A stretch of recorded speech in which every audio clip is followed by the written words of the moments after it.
শাঁখ বাজিয়ে কেঁদে ভিডিও করে নির্যাতিতাকে অশ্রদ্ধা। আরজিকর কাণ্ড নিয়ে তীব্র ক্ষোভ প্রকাশ করলেন শ্রীলেখা মিত্র। ফেসবুক লাইভে এসে কার্যত ভেঙে পড়লেন অভিনেত্রী। তিনি ঠোঁট কাটা, স্পষ্ট কথা স্পষ্টভাবে বলতে ভালোবাসেন। আরজিকর কাণ্ডে রাস্তায় নেমে গর্জে উঠেছেন প্রথম থেকেই। এবার ফেসবুক লাইভে এসে ন্যায় বিচার চেয়ে কেঁদে ফেললেন শ্রীলেখা মিত্র। আরজিকরের ঘটনা ভিতর থেকে নাড়িয়ে দিয়েছে তাকে।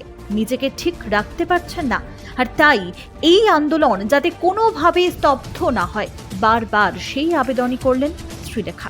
একই সঙ্গে অভিনেত্রী সরব হয়েছেন তার সহকর্মীদের নিয়ে। ইন্ডাস্ট্রির লোকজনেরা ক্যামেরার সামনে শাঁখ বাজিয়ে হাউ হাউ করে কেঁদে যেভাবে নাটক করছেন সেটা অন্যায় বলেও জানিয়েছেন শ্রীলেখা। লজ্জিত লাগছে আমার ইন্ডাস্ট্রির লোকজনের এই নাটকগুলো দেখে, যারা অরাজনৈতিক বলছেন, নিজেদের পিঠ বাঁচিয়ে চলার তাগিদে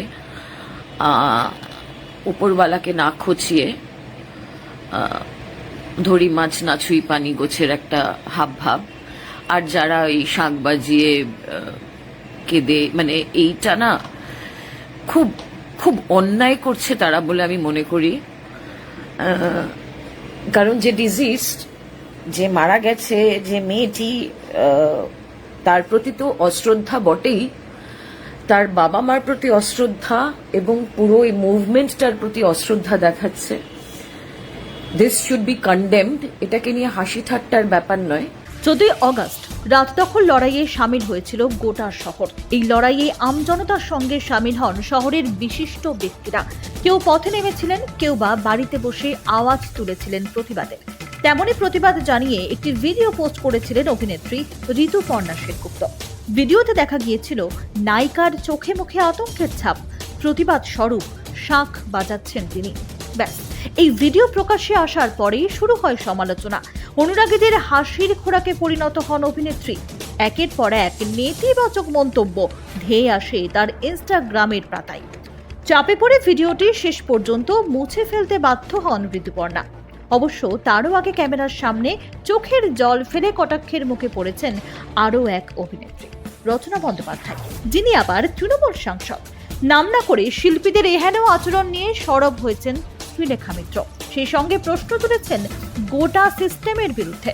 9 অগস্ট আরজিকরে হাসপাতালে ঘটে যাওয়া কাণ্ডকে কেন্দ্র করে ফুঁসছে গোটা শহর। মমতা বন্দ্যোপাধ্যায় প্রশাসনের বিরুদ্ধে ক্ষোভ উগড়ে দিচ্ছে বাংলার মানুষ। সেই দলে সামিল শ্রীলেখা মিত্র। অতীতেও একাধিক ঘটনায় রাজ্য সরকারের বিরোধিতায় তাকে সরব হতে দেখা গিয়েছে, আর তারই প্রভাব পড়েছে তার কেরিয়ারে। তৃণমূল জামানায় কিভাবে তিনি কাজের ক্ষেত্রে হেনস্থার মুখে পড়েছেন, বারবার কেন পড়েছেন, লাইভে সেই কথা উল্লেখ করেন অভিনেত্রী। একাধিক প্রশ্ন ছুড়ে দেন মুখ্যমন্ত্রীর দিকে। একজন যে মোটামুটি ভালো অভিনয় করতে পারি ক্যামেরার সামনে, মোবাইল ক্যামেরা নয়, কাজটাকে পুজো মনে করতাম।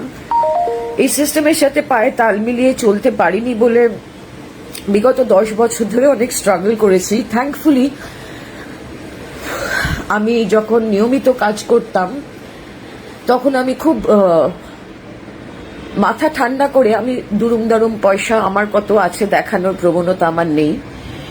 সেই টাকা পয়সা আমি ভেবেচিন্তে ইনভেস্ট করেছিলাম বলে আমাকে যখন এই সিস্টেমের মধ্যে পাকে চক্রে পড়তে হয়েছিল, তখন আমাকে এদের কাছে হাত পাততে হয়নি। আমার নিজের যা আছে আমি সেইখান থেকে চলতে পেরেছি। এর আগে আরজিকর কাণ্ডে সৌরভ গঙ্গোপাধ্যায়ের প্রতিক্রিয়া নিয়ে সরব হয়েছেন শ্রীলেখা। আরজিকরের ঘটনায় প্রতিক্রিয়ায় সৌরভ দাবি করেছিলেন, একটি ঘটনা দিয়ে পশ্চিমবঙ্গকে সার্বিকভাবে বিচার করা উচিত নয়। এতে রাজ্যের মহিলাদের নিরাপত্তা বিঘ্নিত হয়েছে, এমনটাও ভাবার দরকার নেই। রাজ্য হিসেবে পশ্চিমবঙ্গ ভালো। পশ্চিমবঙ্গ সহ ভারতের সর্বত্র মহিলাদের সুরক্ষা আছে। পৃথিবীর বিভিন্ন প্রান্তে এরকম ঘটনা ঘটছে। সৌরভের এই বক্তব্য কোনোভাবেই মানতে পারেননি শ্রীলেখা। প্রকাশ্যে প্রতিবাদ জানিয়েছেন। অভিনেত্রীর এই বক্তব্য সোশ্যাল মিডিয়ায় উঠে আসতেই তাকে সমর্থন করে লোকজনের কমেন্টের বন্যা বয়ে গিয়েছে। ব্যক্তিগতভাবেও অনেকেই ধন্যবাদ জানিয়েছেন অভিনেত্রীকে, তার সাহসের প্রশংসা করেছেন। সেই ঘটনার প্রেক্ষিতে ফেসবুক লাইভে এসেছিলেন শ্রীলেখা, আর সেখানেই তিনি ক্ষোভ উগরে দেন প্রশাসনের উপর। ব্যুরো রিপোর্ট, আজ বিকেল।